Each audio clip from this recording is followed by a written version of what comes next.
Chief of defence forces field marshal Syed Asim Munir نے Lahore garrison کا دورہ کیا اور خصوصی فیلڈ ٹریننگ ایکسرسائز کا مشاہدہ کیا۔ فیلڈ مارشل سید عاصم منیر کا خطاب میں کہنا تھا کہ مسلح افواج علاقائی سالمیت اور داخلی استحکام کے تحفظ کے لیے پرعزم ہیں۔ قومی سلامتی کو خطرات کے حوالے سے زیرو ٹالرنس پالیسی برقرار ہے۔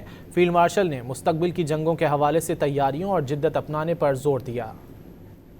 ISPR کے مطابق لاہور گیریژن پہنچنے پر کور کمانڈر لاہور نے فیلڈ مارشل سید عاصم منیر کا استقبال کیا۔ دورے میں میدان جنگ سے ہم آہنگ ہونے کے لیے پاک فوج کی جدت اور لچک پر مبنی سوچ کو اجاگر کیا گیا۔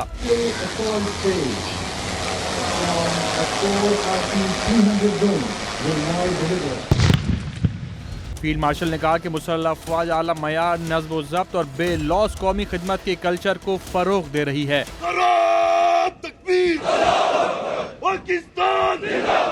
فوج پوری توجہ، پیشہ ورانہ مہارت اور مضبوط ارادے کے ساتھ کثیر الجہتی چیلنجز کا مقابلہ کرے گی۔ ISPR کے مطابق فیلڈ مارشل نے قومی سلامتی کو درپیش کسی بھی خطرے کے خلاف پاک فوج کی زیرو ٹالرنس پالیسی پر زور دیا۔ فیلڈ مارشل نے سپورٹس اور تفریحی سہولتوں کا بھی معائنہ کیا۔ ISPR کے مطابق فیلڈ مارشل نے CMH لاہور میں قائم ہائی کیئر سینٹر کا بھی دورہ کیا اور طبی عملے و انتظامیہ کی کاوشوں کو سراہا۔